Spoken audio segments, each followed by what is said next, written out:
Hey everyone, welcome to Handing the Shame Back, a show dedicated to you amazing survivors out there of child sexual abuse.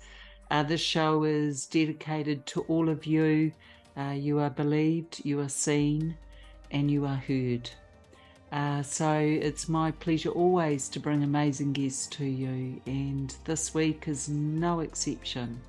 So before we start, please do take note of the following. There is a trigger warning, and that is so that if for any reason you feel upset or traumatized or any post-traumatic stress creeps in, please do not continue to watch. Stop watching. Go to the show notes below and you'll be sent to some help and resource. So in the meantime, strap in. I've got an amazing guest for you. His name is Frank Rogers. He's from Claremont, California. He's a survivor, he's a teacher, he's an author. I don't think there's much actually he hasn't done. But wait, let's find out from him. Frank, welcome. Thank you, Gloria. It's a real honor to be here. Thank you. My pleasure. So look, as we go into part one and we hear about your childhood and what went on, please know that survivors watching and listening could hear one thing you say and have sense made of their own stories. So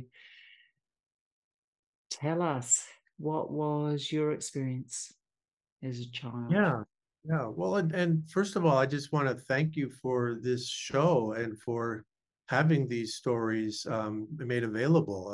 One of the things that was in my own recovery, I know we'll talk about that more later, but was listening to other survivors' accounts that this were validating and in the midst of the crazy making, that we survivors can go through, it really does help. So I'm extraordinarily grateful for this kind of a show. Oh, So yeah, my own journey, my own journey really starts, like maybe for many survivors, it's generational trauma as well. So my mom, when she was 5 years old, her mom married her then stepfather, Harold, and Harold turned out to be quite a predator. My mom was the third of four children, and three of them girls. And so he was sexually abused the three girls from the time my mom was 5 until she left the house at 18. He actually turned out to be a rather, I mean, he was a predator. He worked at many different jobs and raped various people. He was a prison guard for a time, raped guards. He was forced a wife to sleep with him, and so one of the inmates put a hit on him through their gang, so he had to flee that town, and eventually they made their way to rural Oregon off the grid, and so he's kind of the source. He's the kind of like an ancestral presence of trauma in our lives. The girls in the family responded to very differently. My mom, out of terror of him, kind of became more of a placating presence to try to save her own little sister and then her stepsister later on.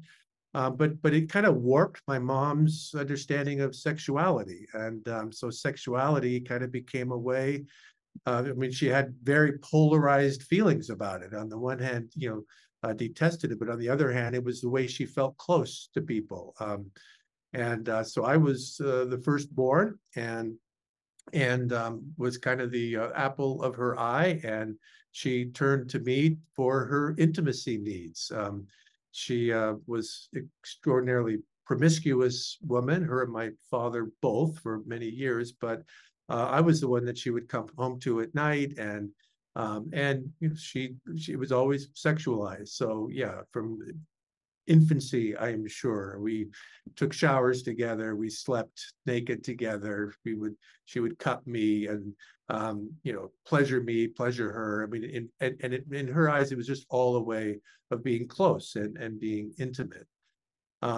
She and that lasted, into my childhood, and then it just kind of morphed into this very sexualized intimacy, being around without any clothes on, and you know planning big wet ones when I come home from school, and as well as all the emotional incestuousness and whatnot. And she also did not protect us, and so the few times that her father did come over to our house, she was more concerned about kind of making keeping herself safe, I'm sure, but it kind of got lost on her that she had 4 kids.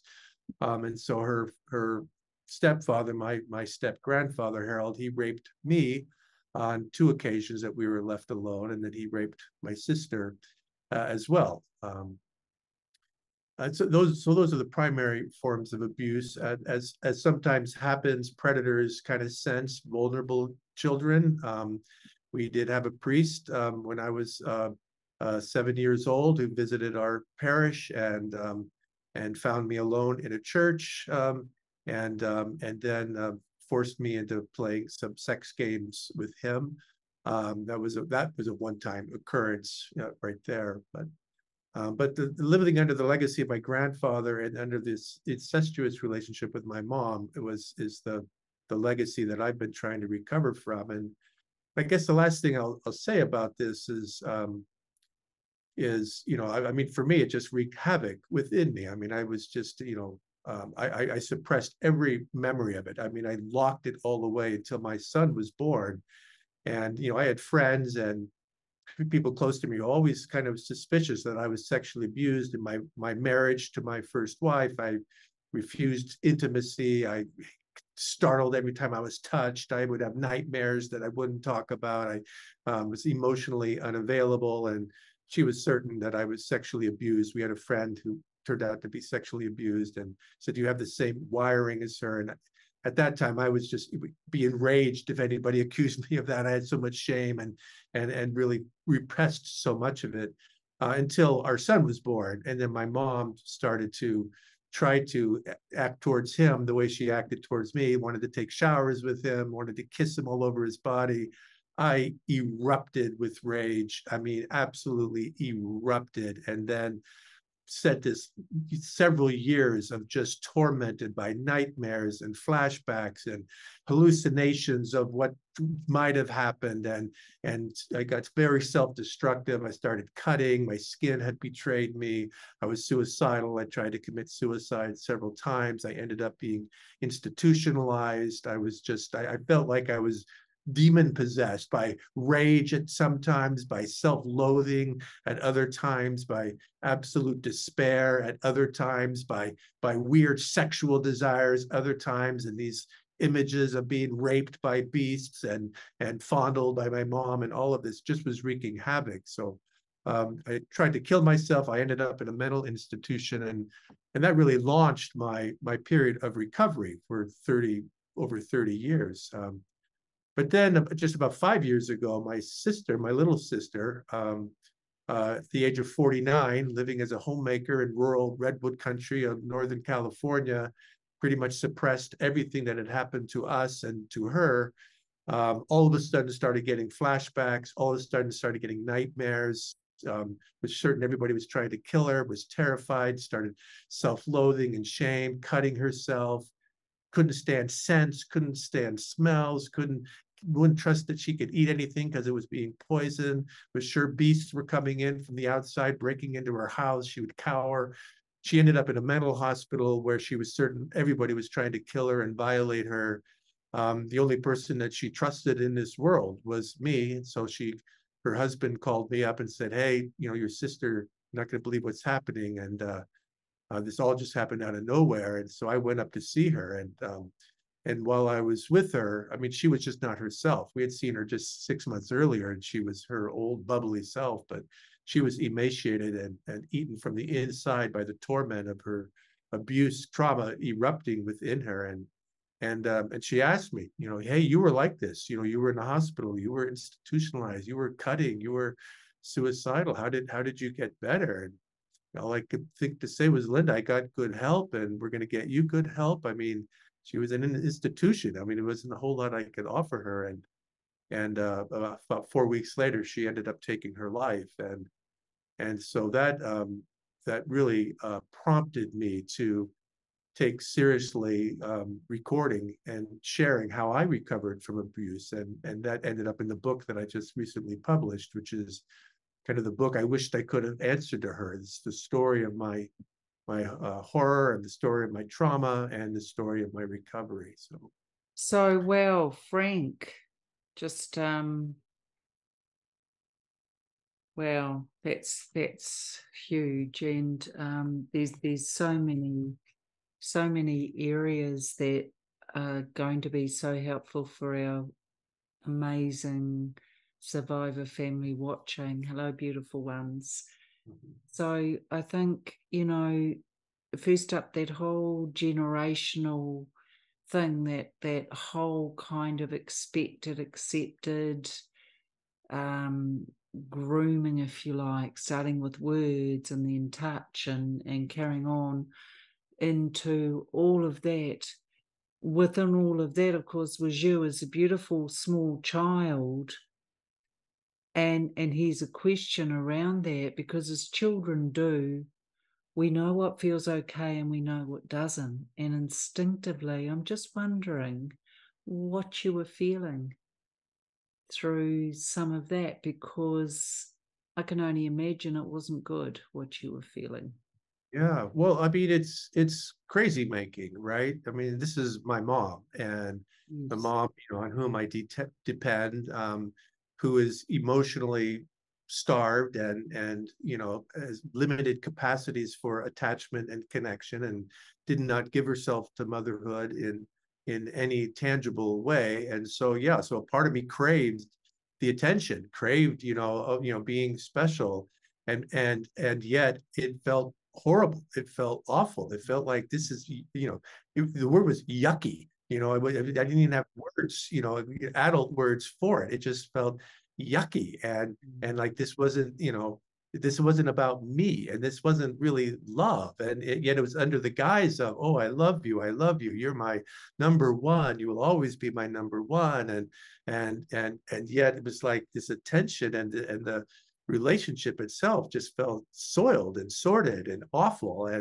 And as a child, though, it's like, for me, it was, well, something must be wrong with me. I mean, it's like, this is my mom, this is an adult, this is a person I need to depend upon to stay connected to, just to survive. I mean, and so there must be something wrong with me, that, that I brought this on, or I made this happen, or I'm asking for this, or I'm encouraging this, or I'm getting pleasure out of this myself. And so just the soiled shame feeling, that, I mean, just in my tissues, in my DNA, it's like I'm just damaged goods. I am soiled into my bones, as untouchable, that there's just something awful about me. And for me, that was one of the biggest challenges to overcome, is just the sordid shame that I embodied.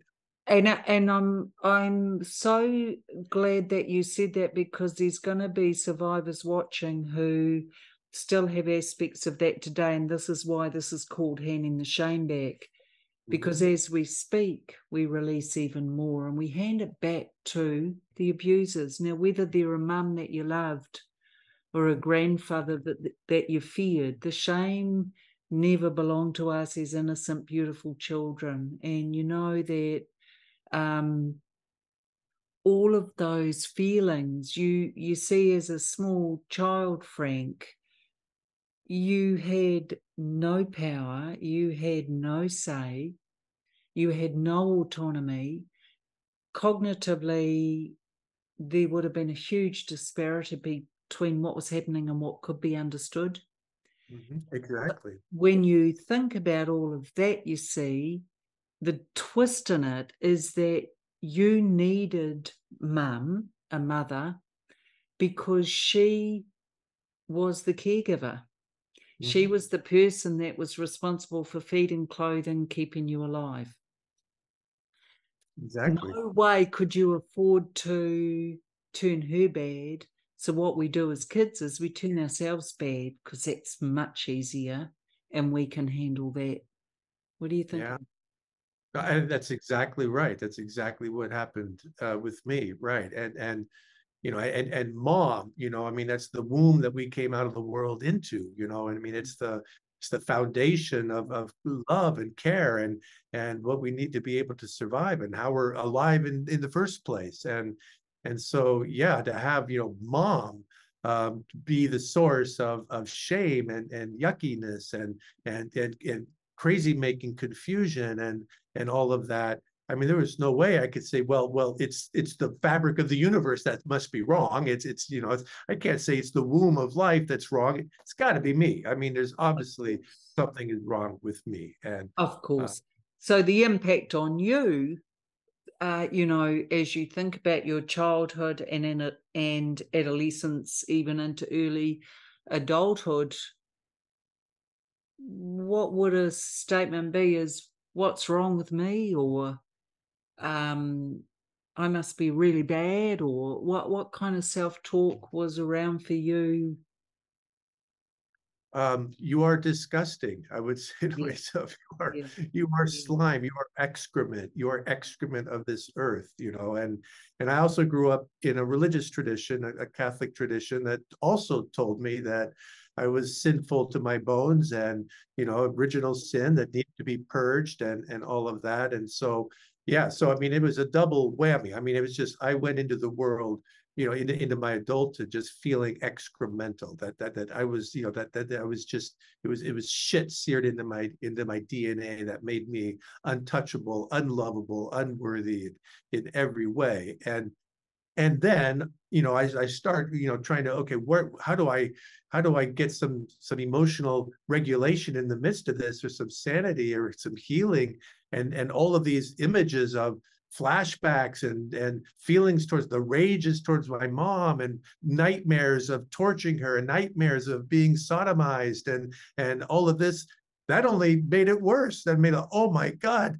you really are twisted, I would say. I mean, you are disgusting. How could you possibly, accuse your mom of this kind of thing? How could you possibly let these kind of sordid images into your head? What kind of a person would have nightmares like this? You are absolutely soiled to the bone. That was, that self-loathing, it's like a demon. It can grab hold of you, and it's lethal. It is lethal. You do not deserve anything good in this world. And yet, Frank, I can only imagine that, as for all amazing survivors, you're the most beautiful, shiny, wonderful, sparkling soul. Yeah. And I think sometimes that whole, we can see it in others, but for me, when I think of you as a beautiful child, and just that stunning soul, and that beautiful innocence, and I just think, wow, what an amazing small wee boy. And so it's just such an honor to have you with us today. Thank you. Yeah. Well, thank you, Gloria. I appreciate that. And that resonates deeply. I mean, I work with survivors now, and I lead spiritual retreats, and I believe, like you do, that spark of the soul, that beautiful soul, is in every single person, and it's enduring. And no amount of abuse, no amount of shame, no amount of horror can take that pilot light out of us. And that's something that we as survivors can hold on to. I mean, even as hard as our journeys are, and the nights of nightmare and self-loathing, there is some spark of beauty inside of you that is enduring, absolutely, and is beautiful and can be accessed and allowed to shine once more in our lives. I absolutely believe that. And I'm just thinking, you really did have the triumvirate, excuse my humor. We have to laugh, don't we? But you really did. You had your mother through most of your childhood and adolescence doing this to you, abusing you. You had your grandfather, who was always going to be a situational abuser, or take what he could when he could. And then, of course, you had the priest. So imagine it's a Catholic priest, yeah? Yeah. Right. Yeah, oh, Right. naturally. And so, you know, there you go. And of course, by the age of 7, you were well conditioned. You were well conditioned to not just almost expect, but accept and go along with whatever was expected. So I guess, Frank, for you, did you have around you, you know, what you know, you talk about the self-loathing and you talk about the terrible view you had of yourself, which I understand, but which is quite wrong, I'm delighted to say. You're wrong. You're Thanks. amazing. You're amazing.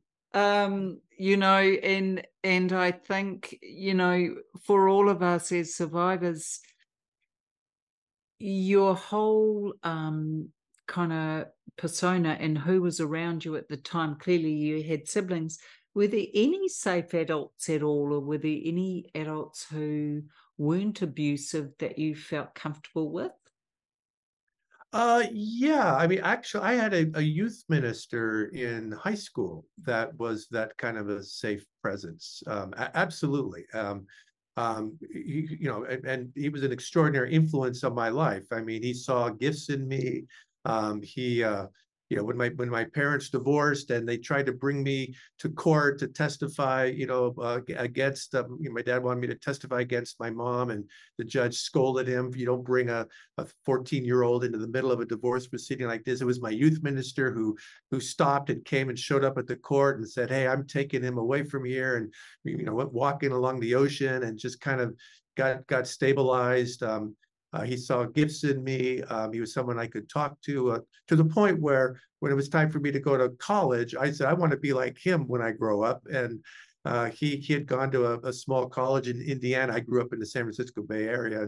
And he even paid for a plane ticket out there to visit the school to see if it'd be a place I'd like to go to. And I ended up going there. And he was an enormously helpful. Safe presence, helped me believe in myself, but also, well, kind of like we were just saying a few minutes ago, saw me in a way I wasn't seeing myself. I could see gifts and qualities and beauties that I had no lens to be able to see in myself. And over time, you begin to trust that. I mean, he seems to mean it, you know, and wow, that's pretty amazing. And you know, I'm so thrilled that you had him, and how wonderful that you did. You know, and full credit to that man. You know, it's interesting. The only person that couldn't see who you were was you, and that was hidden from you.